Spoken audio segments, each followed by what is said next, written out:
Bonjour, on est le 14 avril 2020, mardi 14 avril 2020. On a eu une météo hier qui était le lundi de Pâques, qui n'était pas très clémente, comme je vous l'avais dit.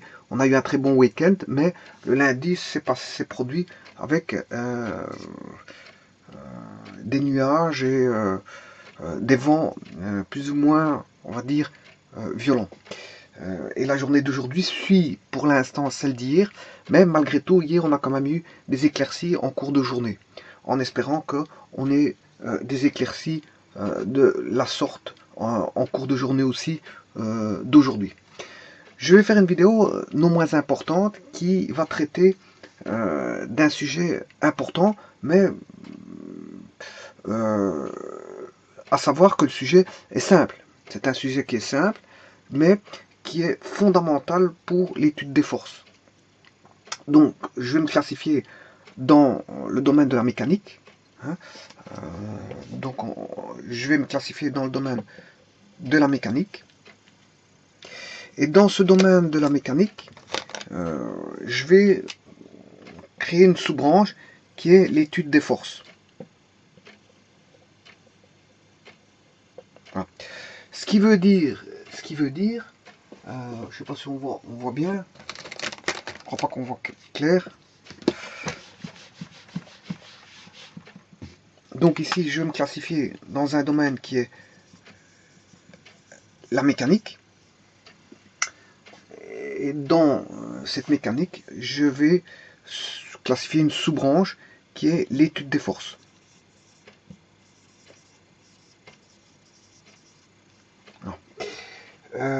Et ici, justement, je vais faire un petit développement qui est simple, très très simple. Mais n'allez pas voir dans cette simplicité le fait d'esquiver ces notions. Parce que ces notions sont fondamentales pour le traitement des forces. Traitement des forces. À savoir que on va traiter des forces au travers de vecteurs. Et que ces vecteurs, bon, on peut les traiter de différentes manières. Soit au travers d'un calcul algébrique, bien sûr en relation avec un système d'axes au x, y si on est dans le plan, ou au x, y, z si on est dans l'espace. Maintenant, sachez qu'on peut traiter l'étude des forces par d'autres manières. J'entends par là par le dessin. Hein. On a la faculté de traiter des systèmes de force par ce qu'on appelle la graphostatique. Donc, voir les combinaisons de force, s'il y a équilibre ou pas de force, par exemple, un cas de figure. Voilà, ou voir les combinaisons de force, ou voir des constitutions de force, ou d'une force là, la scinder. On peut scinder une force comme on peut la combiner.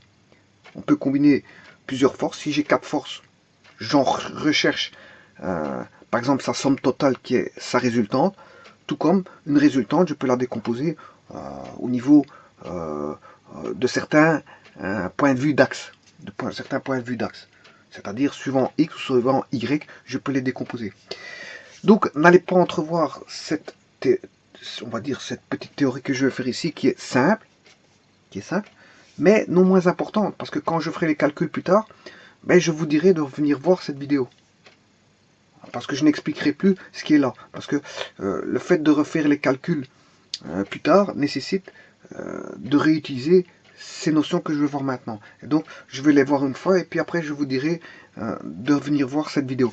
Donc, ici, je vais créer une playlist. Et cette playlist...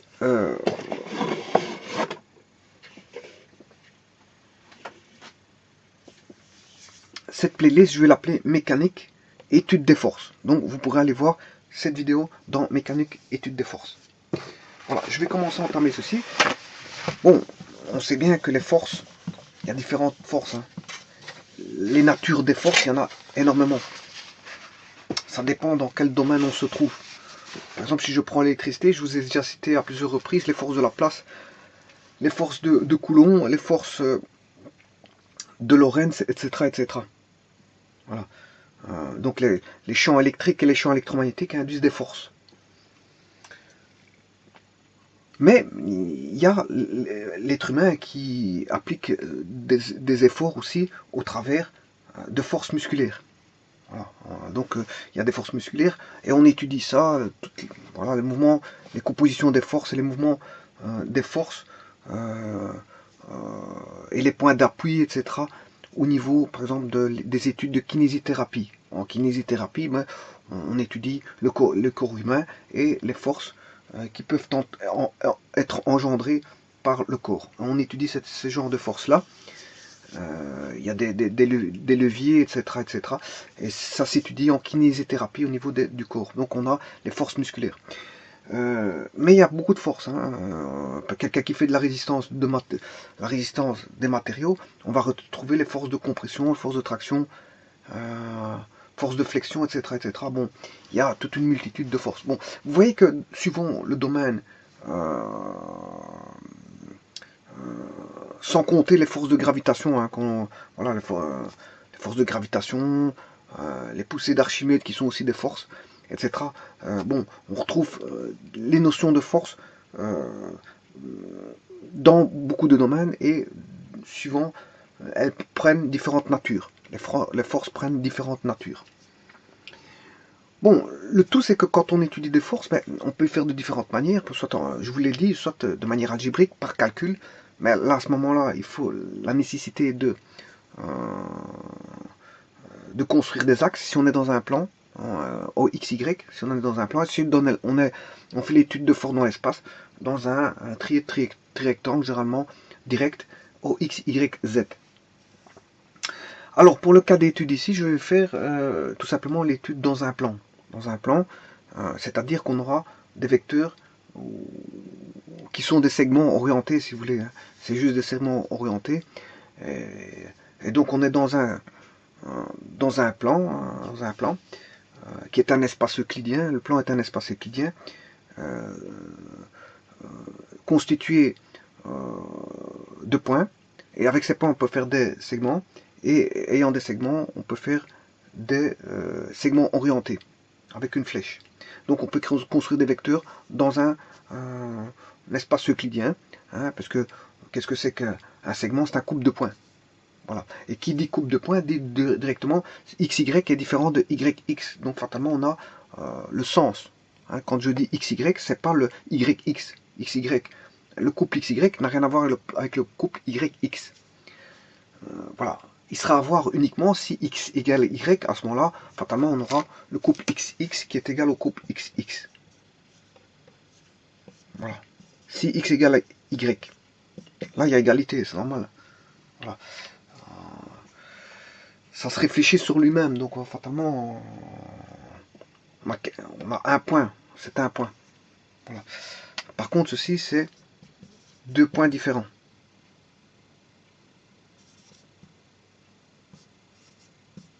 Ça c'est deux points différents, pour autant que X différent de Y. Voilà. Là, si X égale Y, on retombe dans ce cas-là. Voilà. Si X égale Y, on retombe dans ce cas-là. Voilà. Qui est un cas particulier. Alors, donc un couple, si j'écris ceci, c'est différent de ceci. Voilà, c'est différent de ceci. Là, on peut dire que c'est différent. Donc, ce qui veut dire si c'est différent, ben, vous voyez bien qu'il y a une orientation X, le segment XY, là, n'est pas égal au segment YX. Donc, il y a bien une orientation fléchée. Si on, bien sûr, orientation fléchée, si on met dans un diagramme, voilà, si on le dessine en tant que, voilà, en tant que dessin. En tant que dessin, on aura une flèche. Notamment, si j'écris en termes de couple, n'apparaît pas directement la flèche. Certainement parce que la flèche est un dessin. Voilà. Alors, ce que je voulais vous dire, donc, je vais faire un vecteur qui est un segment orienté. Voilà. Donc, on est dans un espace euclidien, on a deux points. À partir de ces deux points que je vais appeler le point A et le point B, eh bien, je dessine le segment AB et j'en fais l'orientation de A vers B. Voilà. Et donc, de cette manière-là, j'indique que je viens de construire ce qu'on appelle un vecteur AB qui se note, la notation du vecteur se note avec une flèche au-dessus des deux lettres. On relie les deux lettres pour dire qu'on va de A vers B, hein, voilà, qui est différent de B vers A. C'est comme ce que je vous ai expliqué, X vers Y et Y vers X n'est pas le même. Voilà. Puisque si j'avais marqué le vecteur BA, ben le vecteur BA il va dans le sens de B vers A. Mais ici c'est le vecteur AB, donc il y a un sens à respecter. Alors, par exemple, on a une force, c'est par exemple une force, hein, F, je vais appeler F, voilà, c'est l'action d'une force. Et cette force agit dans une direction et un sens donné. Elle a une certaine unité de longueur. Voilà. Mais maintenant, la direction, je ne l'ai pas. Parce que la direction dépend d'un référentiel, d'une référence, d'un repère. Et donc, il faut absolument mettre un repère pour dire que vaut l'angle par rapport à quoi. Voilà, par rapport à quoi. Et c'est là que vient l'existence d'un repère. Là. Ici, je vais mettre par exemple un repère dans le plan, puisqu'on est dans le plan. Voilà. J'ai un vecteur de base I, j'ai l'axe X, et j'ai un vecteur de base J, et là, j'ai Y.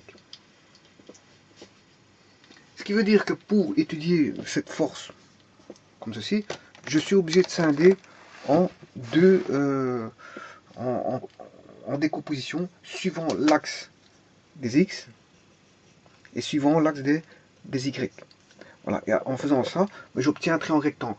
Je vous rappelle ici, en faisant ceci, en mettant une origine et un système d'axes orthogonal, hein, c'est-à-dire orthonormé, ici orthonormé, il possède une norme identique ici, voilà, une échelle identique en X et en Y, et en plus ça, il est perpendiculaire.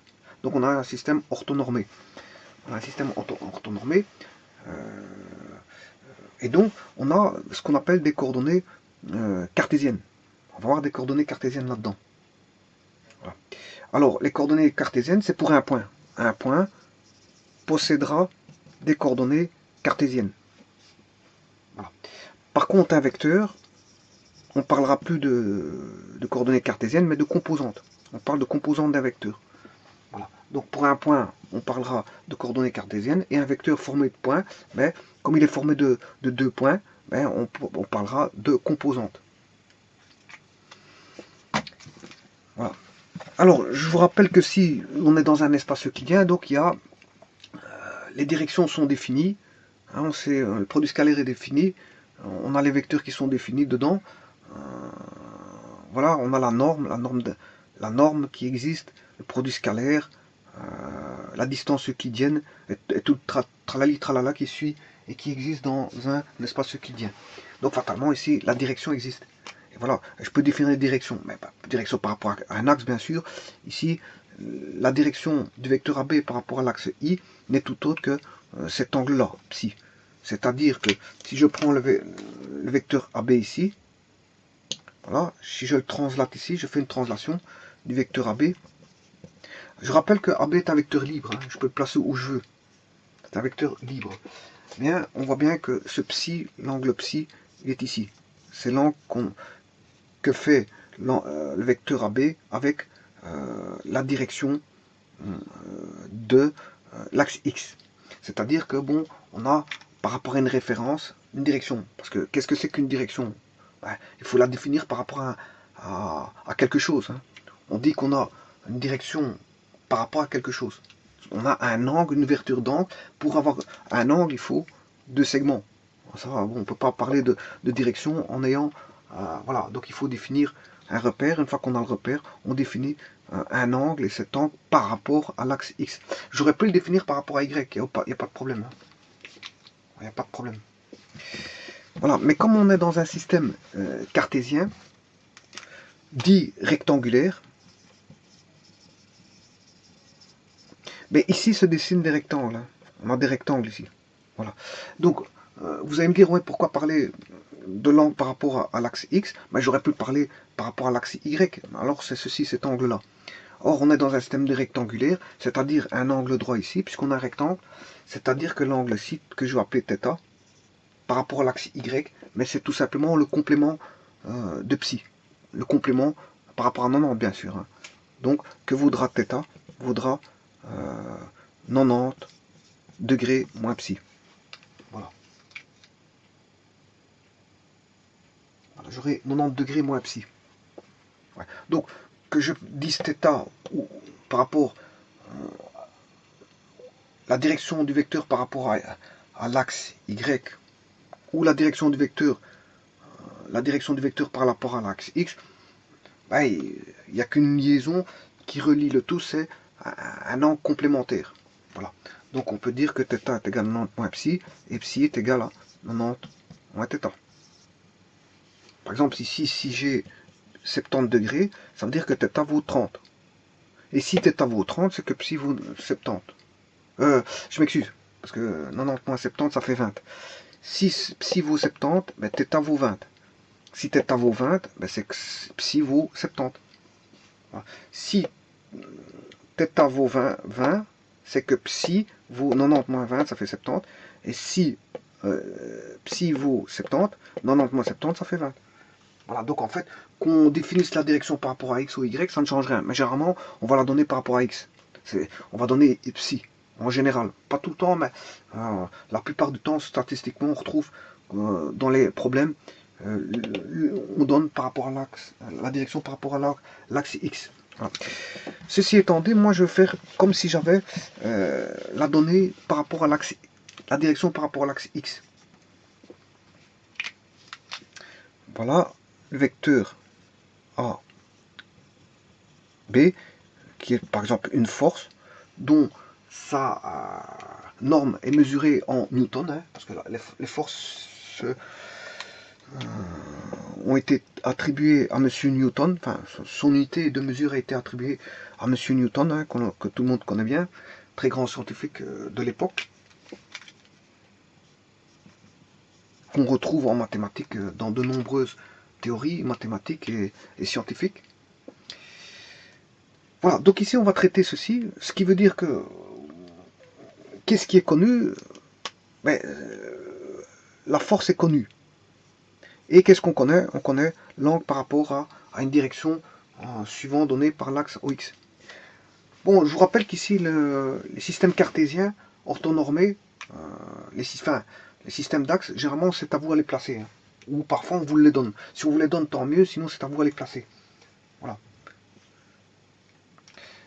Alors, comment va-t-on faire au niveau algébrique pour calculer, je veux dire, cette décomposition vectorielle suivant l'axe X et suivant l'axe Y, qu'on aura toujours à faire dans des cas de figure d'études de force? Eh bien, ici, si on remarque bien, on a tout simplement un triangle rectangle. On a un triangle rectangle. Donc, ce qui veut dire que je vais décomposer en deux vecteurs. AB est décomposable en AC plus CB. Donc, vous avez bien vu qu'on est en coordonnées rectangulaires, que les coordonnées, on est en coordonnées cartésiennes. Et donc, ça va engendrer des rectangles. C'est pour ça qu'on parle de coordonnées rectangulaires. Et par là même, va engendrer des triangles. Et donc, on fera l'étude des triangles, si vous voulez. Ce sera des études de triangles là-dedans. Donc, on a AB est égal à AC plus CB. Voilà. Alors maintenant, ça c'est fondamental au niveau vectoriel. Hein, j'avais déjà discuté de ça en géométrie vectorielle. C'est qu'en fait, on ne fait pas directement, si vous avez 5, mais c'est pas 3 plus 2. On aura ça uniquement que si les vecteurs sont collinéaires. Voilà, mais on n'a pas ça. Pourquoi? Parce que quand on regarde bien, un vecteur, on peut écrire un vecteur suivant la norme et sa direction.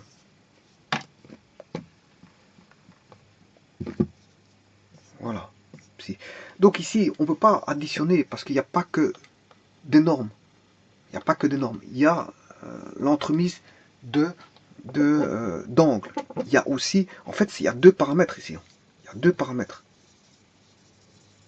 Donc on ne peut pas additionner comme on veut. D'où des notions de triangle. Puisqu'il y a des angles qui interviennent. On ne peut pas additionner comme on veut voilà, des normes et des angles. Donc il faut faire appel pour ça à des notions de triangle. De triangle. Voilà. Et ici on a bien un triangle. Voilà. Alors, comment faire ça dans un système d'axes? Eh bien, justement, c'est de se dire que AB, le AC ici, est proportionnel à I. Le AC vaut autant de fois I. Combien de fois? Je ne sais pas, mais il vaut alpha I. Voilà. Et que ce CB, ben, il est décomposable par rapport à J, et il vaut bêta fois J. Voilà. Alors maintenant, le tout, c'est de trouver quelles sont les valeurs alpha et bêta. Quelle est cette proportion alpha et bêta? Et c'est là que la trigonométrie va venir nous aider, sachant que on sait bien que le cosinus de psi, c'est côté adjacent, qui est la norme de AC, le côté adjacent à psi c'est AC, sur l'hypoténuse qui est AB. Voilà.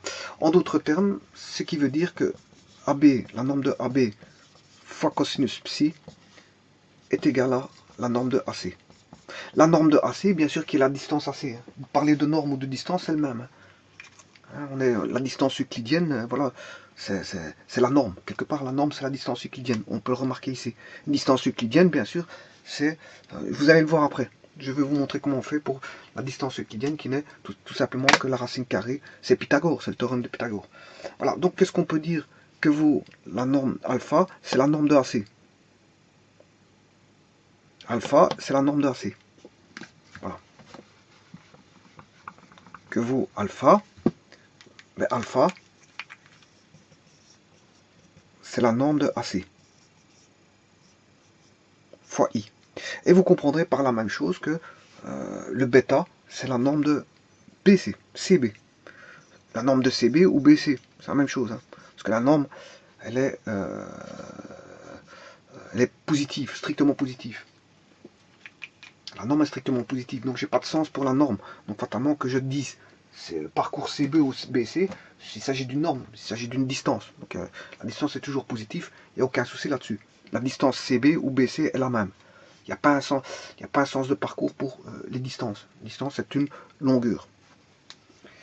Voilà, donc, et je peux dire de la même chose. Donc ici, je vais déjà écrire que vaut AB, que vaut AC, la norme de AC, mais la norme de AC vaut la norme de AB fois le cosinus de psi. Voilà, et que vaut la norme de CB? Ben, on fait le même calcul. Bien sûr, il y a I, hein. Voilà, I, plus, là, on aura la même chose avec J. Alors, on sait bien que on a un triangle rectangle et qu'on a le côté opposé sur l'hypoténuse qui donne le sinus psi. Sinus psi, c'est côté opposé, CB ou BC, peu importe, je viens de vous le dire pourquoi, sur la norme de AB. Voilà. Ce qui veut dire que la norme de AB fois sinus psi est égale à la norme de CB. Voilà. Ce qui veut dire qu'ici on a AB sinus psi. Je sais pas si on voit. Voilà. Bon, de toute façon, je vais le réécrire, c'est pas un problème. Je vais le réécrire. Donc, ce qui veut dire que AB, je vais l'écrire ici même, AB est égal à, ou même ici, je vais l'écrire derrière, que vaut AB, c'est la norme de AB fois le cosinus de psi, I, plus la norme de AB fois le sinus de psi, J. Alors, ça c'est une formule fondamentale pour le calcul des forces. En fait, si j'appelle F, la force AB,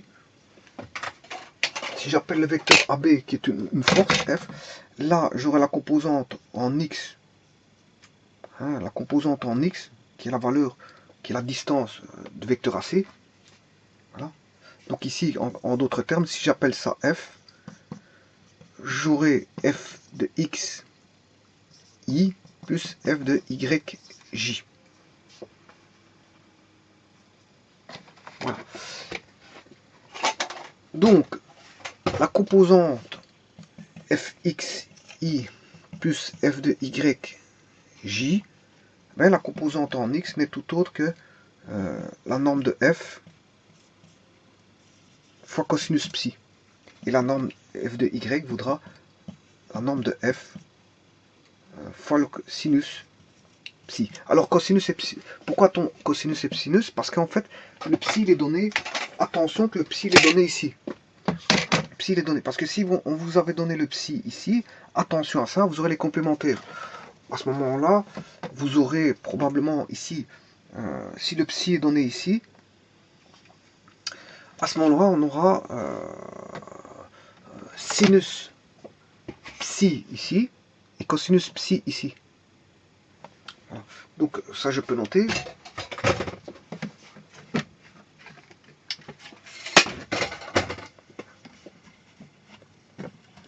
Si on a le psi comme ceci, voilà, F, on aura F est égal à la norme de F cosinus psi I plus la norme de F sinus psi J.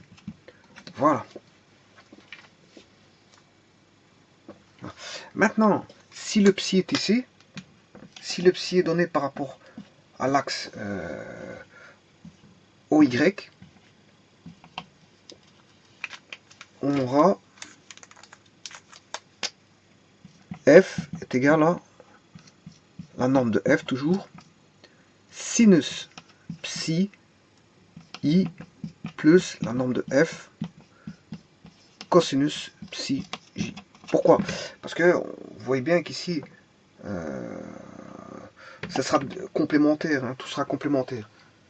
Donc voilà, s'il est complémentaire, ben, le sinus d'un angle, ici psi est complémentaire à ce psi là. Je vais appeler ça psi prime pour pas faire des confusions. Psi prime, voilà. Psi prime, voilà. Psi prime vaut 90 moins psi. Donc ici il suffit de remplacer. Donc ce qui veut dire que psi vaut 90 moins psi prime. Donc on aura cosinus 90 moins psi prime ici vaudra sinus psi prime. Sinus de 90 moins psi prime vaudra cosinus psi prime. Voilà, tout dépend si on vous donne le psi par rapport à l'axe OX ou OY. Voilà, alors maintenant, ça c'est fondamental. Vous devez retenir ça une fois pour toutes. Parce que dans les calculs, on n'a plus à recalculer tout ce que je viens de vous faire. La démonstration elle est faite, donc il suffit de remplacer les valeurs. Voilà.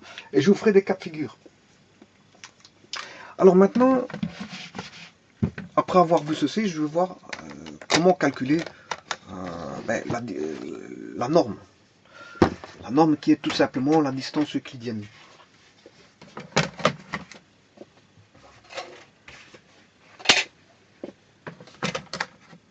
Alors, la norme va tout simplement être la distance euclidienne d'AB.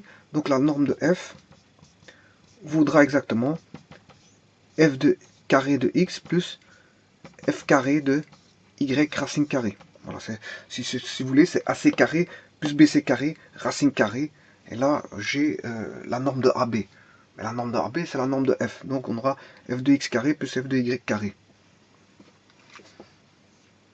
Voilà, donc ça, on a la norme du vecteur. On a la composition vectorielle de f par rapport à i et j, ici. Là, f en fonction de i et j, on a sa norme. Et voilà, qu'est-ce qui nous reste? On peut rechercher sa direction psi. Donc on a la composition vectorielle au travers d'un axe OXY, qui est ceci. On a qui est ceci, mais qui est en fonction de psi, ceci. Si psi est donné en fonction de l'axe OX. Voilà. Donc là, on a f est égal à f de xi plus f de yj vaut la norme de f.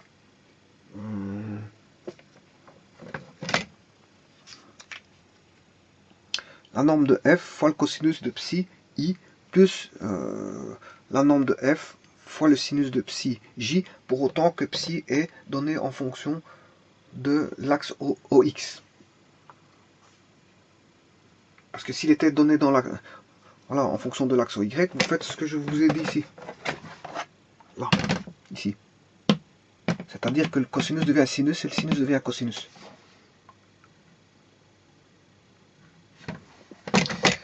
Alors, maintenant, je vais calculer cet angle psi. Alors, c'est toujours de la trigonométrie. Donc il suffira dans les exercices de remplacer tout simplement les valeurs que l'on a ici. On sait bien que c'est cosinus psi, plus il n'y a plus à faire de la trigonométrie quand vous faites à chaque fois un exercice.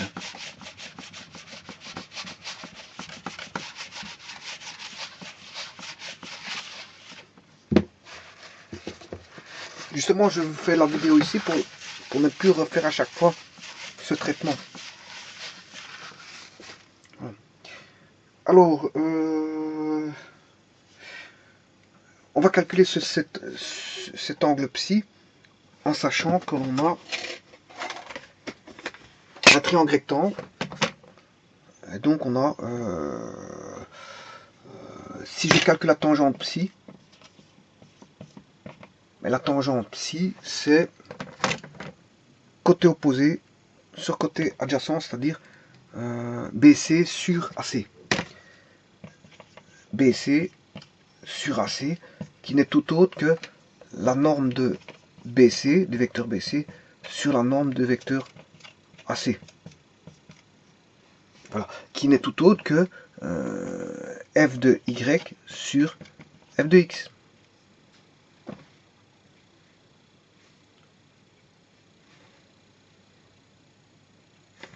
Voilà. Alors, je peux même prouver ceci. Hein. Je peux le prouver, hein, regardez. On sait bien que f de y, il est ici. C'est f sinus psi. C'est f sinus psi. Donc c'est f sinus psi. Bon, ça c'est la norme de f. Je peux indiquer ça directement comme ceci. Hein. Ça ne change rien. Voilà, c'est la norme de f. On va écrire la norme de f ici. Il n'y a aucune ambiguïté, ça devient ceci. Voilà, ça devient sa valeur algébrique mais positive. Voilà, positif. Parce qu'une norme est toujours positive. Alors, ceci ici, qu'est-ce que c'est que ce fx, ce f de x? Mais f de x n'est tout autre que f cosinus psi. J'enlève toute ambiguïté en disant que ceci c'est la norme de f qui est strictement positif, cosinus psi. Donc ceci étant positif et ceci étant positif, ça se simplifie. On a bien sinus sur cosinus, on a bien tangente psi.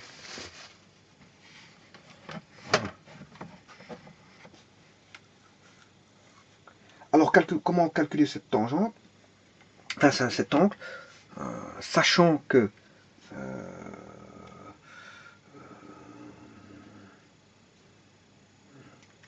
c'est f de y sur f de x, ben, ce psi sera tout simplement égal à arctangent de f de y sur f de x.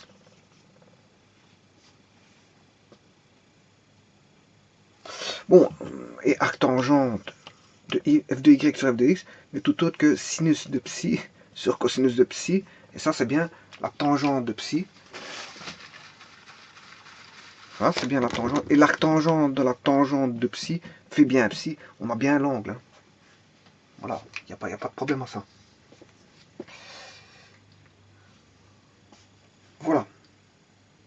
Donc, est-ce que j'ai calculé la norme? Je vais aller voir. Je ne sais pas si j'ai encore fait. J'ai déjà fait la norme. Oui.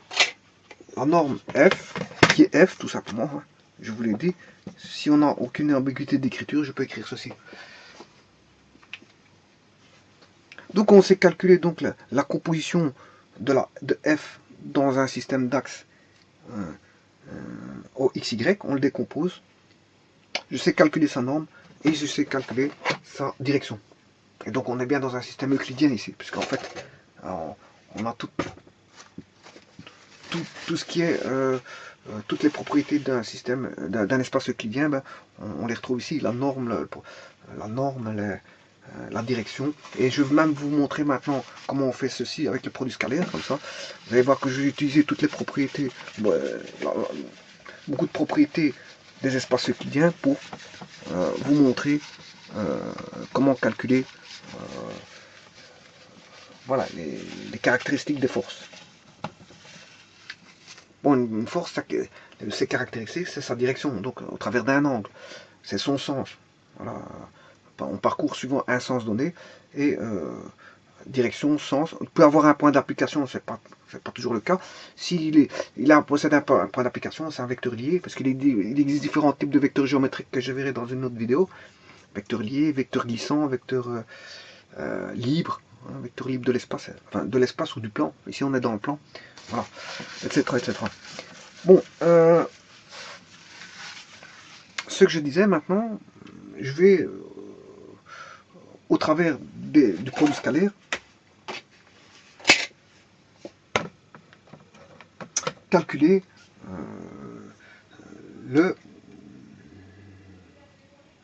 la projection du vecteur sur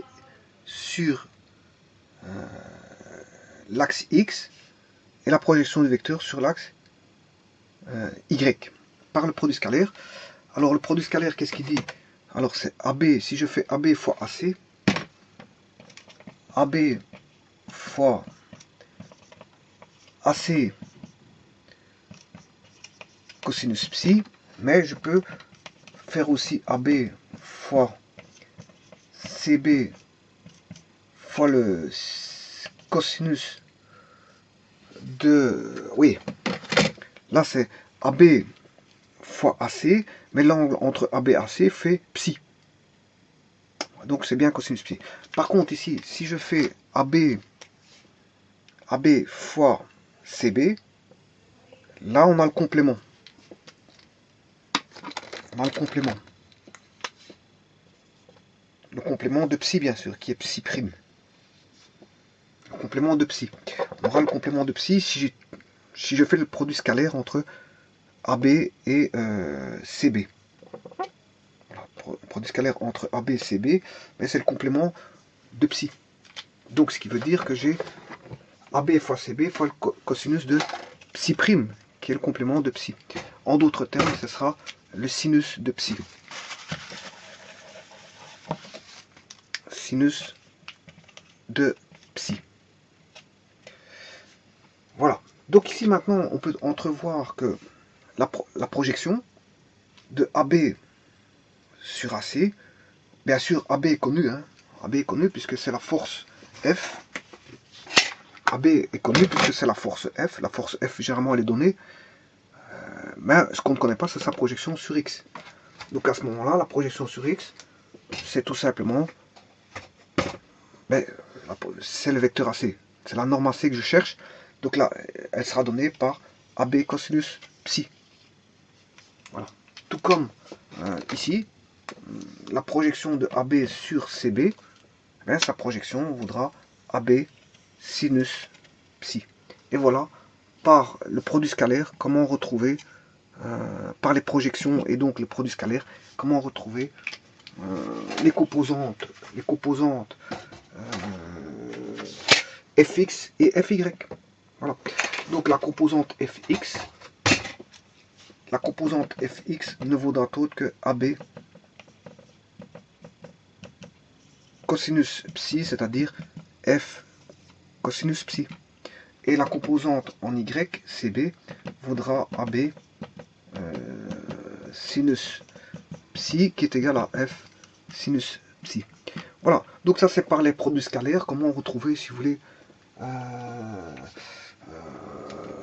la composante en X et en Y. Voilà, au travers de la projection d'un vecteur AB sur soit OI, sur le vecteur de base I, voilà, c'est-à-dire sur AC,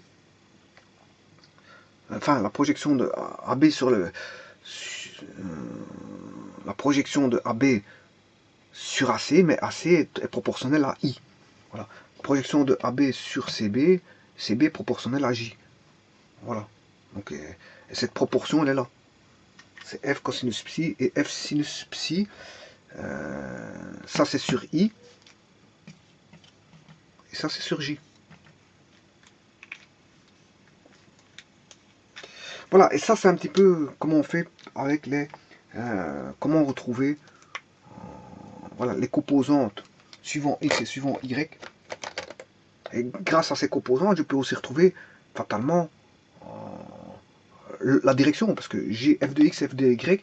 Si je divise f de y, je peux le faire ici, hein, c'est pas un problème. Je peux retrouver, grâce à ça,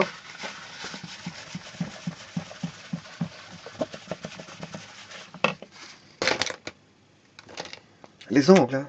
Enfin, avec le produit scalaire, je peux trouver les angles, parce que si je fais f de x sur f de y, ben j'ai cotangente psi, c'est-à-dire que arc cotangente psi va donner arc cotangente de f de x sur f de y est égal à psi. Ou si vous voulez, f de y sur f de x est égal à tangente psi. Ça implique que arc tangente f de y sur f de x est égal à psi. Vous avez tout ce... Voilà. Je pourrais encore établir des relations, mais bon, ces relations suffisent. Donc, avec le produit scalaire, on obtient ceci. Il y a les projections, et on peut retrouver la direction. Fatalement, la direction, je l'ai ici.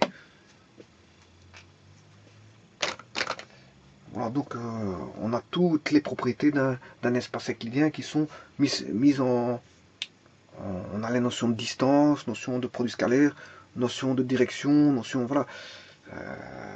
Et on joue avec ça pour décomposer des vecteurs ou pour, on va dire, rechercher les résultantes d'un vecteur. Puisque la résultante n'est tout simplement que la composition vectorielle de somme d'un ensemble de vecteurs au travers de leur somme vectorielle. Voilà, je vous remercie.